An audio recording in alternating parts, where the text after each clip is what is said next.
Yesterday we were combining about 15 acres of beans. Decided that we were going to combine these beans in October because the price for November was 18 cents better, so we decided to wait. We're combining yesterday when my brother calls me and says, "Hey, I hear a noise in the machine. Can you help me find it?"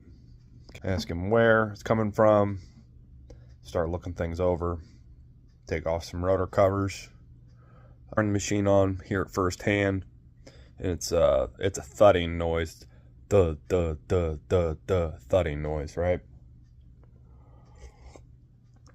So start taking shields off. Take a shield off that's directly underneath the cab, gives you access to the feeder house, feed accelerator right underneath the cab. Spin the feed accelerator by hand. It's not in there. Have them turn the machine off, put the rotor in neutral, and the sound goes away. So obviously the rotor bearing, if the rotor's not spinning and there's no noise, obviously the rotor bearing. I spend a lot of time looking at different videos of things, and I've always, in a couple Facebook groups, I've always been told that the front rotor bearing is always the one that goes out, which makes sense because it's underneath the most load, getting all the material into the rotor. Well, I feel up underneath the feed accelerator, past the feed accelerator, there's the rotor bearing, and I feel it in the hand. It's warm, very warm, not hot, very warm.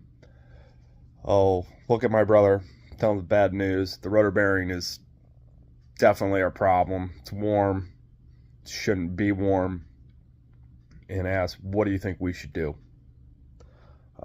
My brother made the suggestion, do we just grease the heck out of it and try to finish?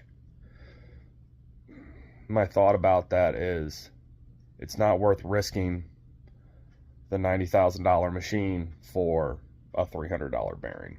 So take the machine to the shed, start working on it some more, and that's where we're going to jump in.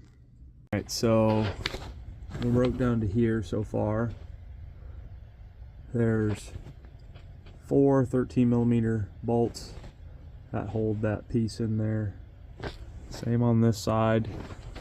There's 2 15mm bolts that go through that black cover to the top of that, hold it in there. Your grease line fitting there is 11mm. You got to break the grease line fitting loose on the outside. That's 18mm.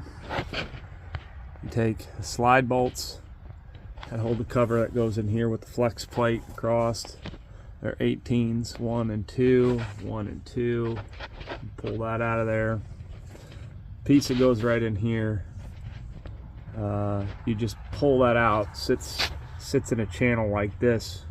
That black strip. And you got 4 24mm bolts that hold the sensor cover on there. Pull your tone wheel out. That's an Allen. It's a standard Allen. Then you pry the tone wheel off. Make sure you pry on both sides of the tone wheel so that way. Okay, I don't quite remember where we're at. The grease line, that's an 11mm. You got to take it loose out here. Your lower bank, 18mm there.